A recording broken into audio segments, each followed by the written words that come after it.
Ang Hollywood star dyan sa itsura mo niyan. Salamat Any po. story behind your new look? Para saan ba? Sa concert lang or new upcoming project? Actually, there is, hindi ko nga, asan ba si Kuya? What can you share? Kuya, asan ka? Ano sa likod? Sige, bahala na, buto na lang nasa likod.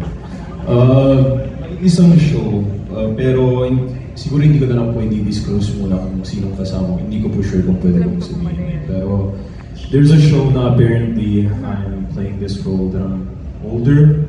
Tapos medyo may, hindi naman psycho, pero medyo may pagka-mysterious yung role for some reason dun sa kwento. Tapos ako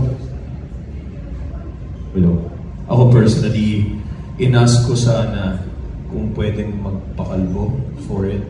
Kasi I need to look older. So ngayon, kailangan magpakalbo, hence the mustache. Nagpa-buff. Trying po. Pero sana matuloy. Kasi ang problema po ngayon, the next book is coming, I don't know. Soon we're gonna be starting to shoot, like probably next month or 2 months. So ngayon, ang problema po, hindi po namin alam kung kaya kasi baka mag-overlap. But yeah. Pero mukha ka rin superhero sa itsura mo, no? Gusto mo rin ba maging action star someday? I mean, pwede naman. Wow. No, I would love Captain to. Barbell, parang mga ganun. Captain Barbell. Na malayo pa po, kaya mas madami pa pong mas malaki sa akin. Si Gablag man pa lang eh. So I need to catch up. Pero for sure, feeling ko before the year ends, baka may papandesal din ako. Okay, last question kay Marco. May number ba kayong dalawa dito ni Heaven sa concert? Yeah, I believe so. Medyo hot nga ata eh.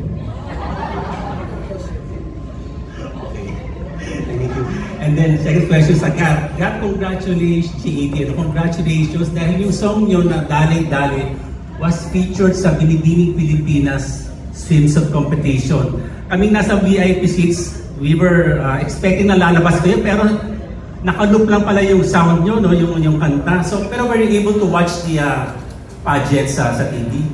We weren't able to watch, but we saw clips po sa TikTok. Okay. So, sinabi lang po ng manager namin na, alam niyo boys, yung song ay nasa sa... Mga 30 minutes siyang pinapatugtog. Kaya, I mean, sobrang nakakataba po ng puso, lalo na dumating na po sa national pageant po yung aming song na hindi namin in-expect na dadating kami sa ganung level. Pero ayun po, sana po yung bagong single po namin na-release is tangkilikin po ng tao. Same way as Dali-Dali.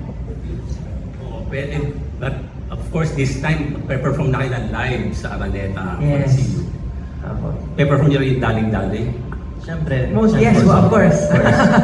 Lahat po na OST. And then last question, kanina you perform Rainbow, yun na bang bagong direction ng style ng music na gusto nyo tahakin? Actually po, Rainbow is one of our rendition lang po. So, it's one of our pre-debut tracks. Pero yung pong bagong song po namin, different po sa mga ginagawa namin ngayon. That's what I can say po. Okay, congratulations. Maraming salamat po. Thanks so much. Now, let's call in from